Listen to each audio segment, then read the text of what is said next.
Hold up, I am on my way, I'm in motion. Let's go to the ocean. Yeah, let's go outside.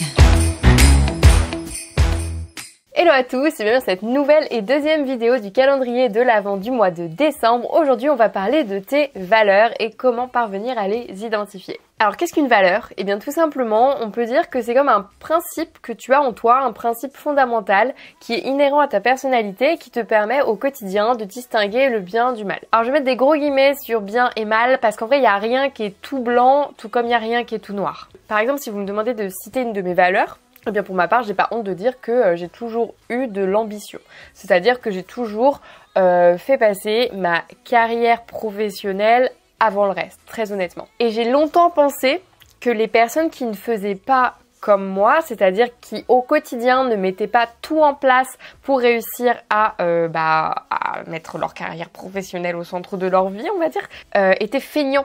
Et en fait, c'était vraiment très mal les juger parce que déjà, je les jugeais très vite. Souvent, c'était des personnes que je ne connaissais que dans le contexte professionnel, donc je ne savais pas du tout ce qu'ils faisaient sur leur temps libre. Et je me suis pris une grosse claque quand je me suis rendu compte que je jugeais très mal une personne qui en fait passait ses week-ends dans des associations à aider les sans-abri. Et là, je me suis dit, mais oui, en fait, genre... Moi, ma valeur, c'est l'ambition, mais en fait, tout le monde n'a pas les mêmes valeurs que moi, et tant mieux, il n'y a pas de valeur meilleure que d'autres, il y a des valeurs, et en fait, genre, c'est pas parce que moi j'ai telle valeur que je vaux plus qu'une autre personne, pas du tout. Et donc aujourd'hui, ce qu'on va faire justement, c'est t'aider à définir tes valeurs, et elles seront bonnes parce qu'elles seront justement les tiennes, tout simplement. Alors pour information, tes valeurs, souvent elles te sont quand même héritées de ton environnement familial, de tes parents, puisque ça fait partie des choses qui vont te transmettre. Mais on les acquiert également au cours de la vie lorsqu'on vit des expériences. Et c'est pour ça que je dis tout le temps, il faut vivre des expériences parce que de toute façon, c'est la meilleure façon de se construire. Et donc, au cours de ta vie, tes valeurs, elles vont changer ou en tout cas, elles vont être amenées à évoluer et surtout, tu vas en découvrir. Forcément, tu vas te retrouver dans certaines situations et tu vas un peu surréagir. Moi, ça va arriver dans certains cas parce que je me rends compte, je prends énormément conscience que genre... la justice, c'est un truc hyper important pour moi. Je supporte pas qu'on s'en prenne aux personnes qui sont plus vulnérables. Enfin, ce genre de choses, je m'en suis rendu compte dans des situations précises.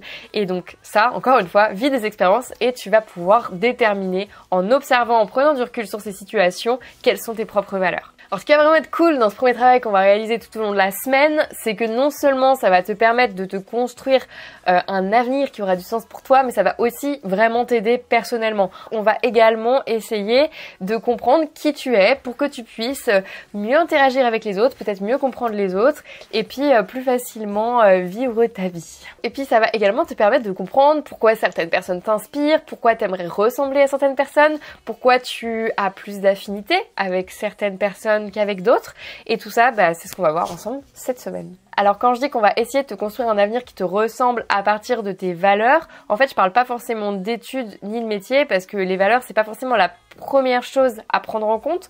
D'ailleurs tu verras que dans une classe, peu importe la formation que tu vas suivre, les études que tu vas suivre plus tard, il y a des groupes d'amis qui vont se former, certainement parce qu'ils partagent les mêmes valeurs ou en tout cas c'est un des critères. Et en fait je pense que quel que soit le cursus, vous aurez à peu près tous des valeurs différentes et c'est pas grave. Par contre, pour trouver une entreprise, je trouve que c'est bien plus important.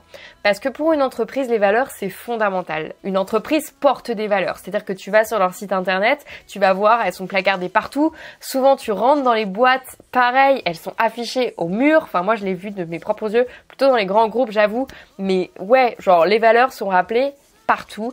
D'ailleurs, tu verras que quand tu vas commencer à rédiger ton projet de formation motivée, donc pour information, on le verra dans une prochaine vidéo, mais ton projet de formation motivée, ce n'est rien d'autre qu'une lettre de motivation adaptée à Parcoursup ou simplement une lettre de motivation pour un quelconque job d'été, et bien certainement que tu vas chercher à mettre en avant des expériences qui vont prouver certaines de tes valeurs que tu partageras avec l'entreprise que tu souhaites rejoindre. Parce que ça va être un des critères qui vont analyser à la lecture de ta lettre de motivation.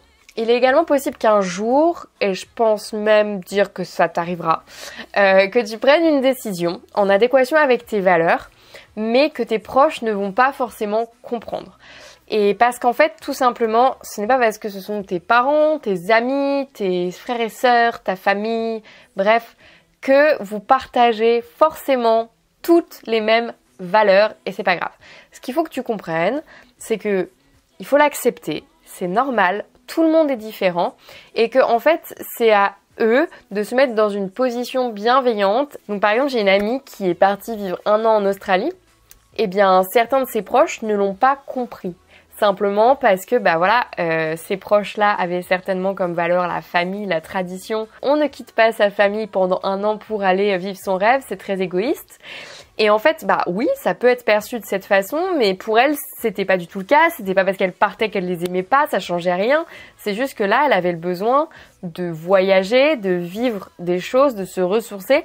Et ça arrive à nombre d'entre nous de prendre des décisions qui ne conviennent pas à tout le monde et c'est totalement normal.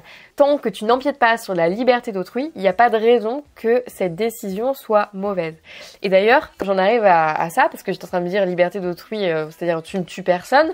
En fait, tous les textes de loi du droit, par exemple de la justice, en fait sont simplement basés sur des valeurs. C'est-à-dire que, texte de loi dit on ne tue personne. En fait, qui a dit qu'on devait tuer personne? Je suis pas du tout en train de prôner les meurtres. Ce que je dis, c'est que la valeur du respect d'autrui, c'est une valeur qui est portée par l'État qui édicte les lois, tout simplement. Et donc tous les textes de loi sont simplement le reflet des valeurs portées par notre société. Donc dans l'exercice du jour sur Notion, dont tu trouveras le template en barre d'infos, je vais t'inviter à déterminer tes valeurs. J'ai fait une petite liste que j'ai trouvée sur internet, je te mettrai un lien, je l'ai juste un peu simplifier, synthétiser pour que ce soit plus simple pour toi. Normalement, dans cette liste, tu devrais trouver des valeurs qui te conviennent. Ce que je t'invite à faire, c'est déjà dans un premier temps d'en sélectionner 10. Ensuite, de les trier et de te poser la question s'il est possible de les satisfaire pour faire un parallèle avec les centres d'intérêt parce que je pense que c'est beaucoup plus concret et beaucoup plus simple à identifier. Par exemple, imaginons, tu souhaites devenir nageur professionnel, tu nages tous les jours, t'es super fort, etc. T'as un talent là-dedans. Tes coachs te disent oui, tu peux devenir nageur professionnel, simplement il va falloir que tu t'entraînes un peu plus, machin, que tu manges plus sain, etc. Mais ta deuxième passion dans la vie, ton deuxième centre d'intérêt, c'est que t'es hyper sociable. Tous les week-ends, tu sors en boîte, tu bois énormément d'alcool. Il ne faut pas, l'alcool est mauvais pour la santé. Tu bois énormément d'alcool et également tu manges un peu trop gras, peut-être un peu trop de McDo. Est-ce que ces deux centres d'intérêt semblent coïncider? À première vue, pas vraiment dans l'objectif de devenir nageur professionnel. C'est-à-dire que forcément, devenir nageur professionnel, ça demande des sacrifices. C'est pas quelque chose qu'on fait comme ça sur un coup de tête. Ça va te demander justement peut-être de réduire les soirées, de réduire l'alcool, etc. Est-ce que tu vas prendre la décision de devenir nageur professionnel ou de conserver cette vie sociale remplie? Eh bien ça, il n'y a que toi qui peux y répondre. Il n'y a pas un choix qui est meilleur que l'autre. Simplement, c'est à toi de dire si oui, tu préfères partir vers une carrière de nageur professionnel ou sinon, tu préfères garder ça comme un loisir et conserver ta vie sociale. Les deux sont des choix pertinent. C'est pas parce que machin voudrait que tu deviennes le nouveau nageur, j'ai même pas de nom de nageur pro qui me vient en tête, mais bref. C'est pas parce que quelqu'un projette sur toi ses ambitions, donc typiquement ça pourrait même être un coach, on ne sait pas, que tu es obligé d'aller dans son sens. Et je sais que quand on est jeune, on est très influençable et par exemple, il y a des professeurs qui vont te dire « Ah mais t'es si fort en telle matière » et franchement c'est hyper bienveillant de leur part, mais ils vont te dire « Oh tu pourrais faire telles études ». Et en fait, toi, tu vas peut-être tellement bien t'entendre avec ce prof que tu vas tout de suite te dire « Bah ouais, grave, s'il me dit de faire ça, c'est qu'il faut le faire ». Bah non, pas forcément, pose-toi la question, tu n'es pas lui. C'est pas parce que lui n'est peut-être pas parvenu à faire ces études-là que toi, tu dois le faire pour lui. Fais attention aux figures d'autorité qui t'entourent, qui peuvent projeter leurs objectifs sur toi. C'est pas forcément méchant de leur part, au contraire, souvent c'est fait d'une manière tellement bienveillante qu'on a envie de les écouter. Mais vraiment, pose-toi la question, est-ce que toi, ça fait partie de tes objectifs concrètement de suivre tout ça? Et donc pour en revenir au sujet du jour quand même, demande-toi aussi si c'est en adéquation avec tes valeurs. Alors, pour terminer la vidéo, un petit exemple concret qu'il est important, je pense, de faire. Je te disais tout à l'heure que pour créer ton projet de formation motivée sur Parcoursup, ou même pour postuler dans une entreprise et créer sa lettre de motivation, tu vas devoir mettre en avant des valeurs qui sont en adéquation avec celles de l'entreprise. Mais comment déterminer les valeurs d'une entreprise? Eh bien, ce qu'on peut faire, c'est tout de suite aller sur un site d'annonce en ligne d'offres d'emploi. Donc là, j'ai choisi Welcome to the Jungle, mais il en existe plein d'autres. Et donc là, je prends une entreprise au hasard. Là, j'ai pris La Beauté. Et donc, en fait, on va regarder ensemble quelles sont les valeurs portées par cette marque. Parce que je t'assure que très rapidement, on va vite pouvoir les déterminer. Et je t'invite à faire l'exercice avec plein d'entreprises qui peuvent t'intéresser potentiellement, parce que c'est un très bon exercice qui va te servir à toi de déterminer si cette entreprise, tu es intéressé pour faire un stage ou pour travailler pour elle. Et ça va également te permettre de déterminer peut-être après, dans un second temps, tes valeurs à toi. Parce que faire l'exercice sur quelqu'un d'autre, c'est toujours beaucoup plus simple que de le faire sur soi.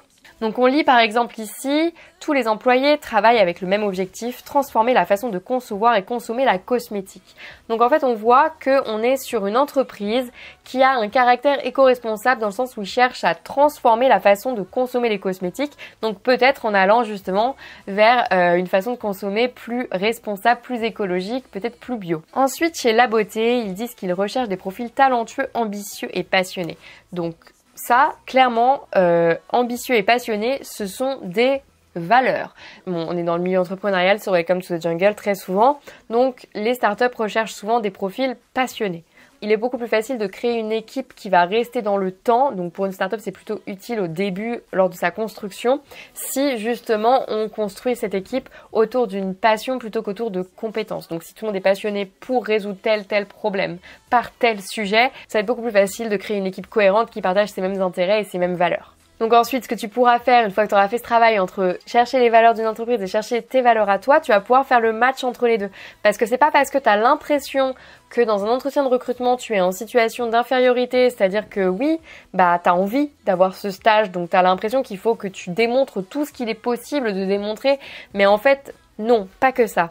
Lorsque tu vas aller à un entretien de stage, toi aussi, tu dois avoir des exigences. C'est-à-dire que toi aussi, tu dois être dans une démarche où tu es en train d'analyser l'entreprise pour laquelle tu es en train de postuler pour déterminer si tu vas te sentir bien, si tu partages les mêmes intérêts qu'eux et les mêmes valeurs. Et ça, en fait, te mettre dans la mentalité, dans un entretien de recrutement où tu te replaces au même niveau que le recruteur, c'est-à-dire que tous les deux, vous avez un intérêt commun qui est une bonne collaboration. Et aujourd'hui, la réponse qu'on cherche à avoir des deux côtés, c'est est-ce qu'on va pouvoir et vouloir travailler ensemble? Et bien déjà, de base, ça va te mettre de toute façon dans une situation bien plus tranquille au niveau de l'entretien et ça t'amènera à poser des questions beaucoup plus pertinentes parce que oui, toi aussi tu dois poser des questions d'entretien, mais ça je ferai certainement une vidéo dédiée à ce sujet. Donc voilà, j'ai terminé aujourd'hui pour les valeurs, j'espère que cette vidéo t'a plu. Je t'invite tout de suite à aller faire le travail de recherche de tes propres valeurs sur le template Notion. Je te souhaite une excellente journée et on se retrouve dès demain dans une prochaine vidéo.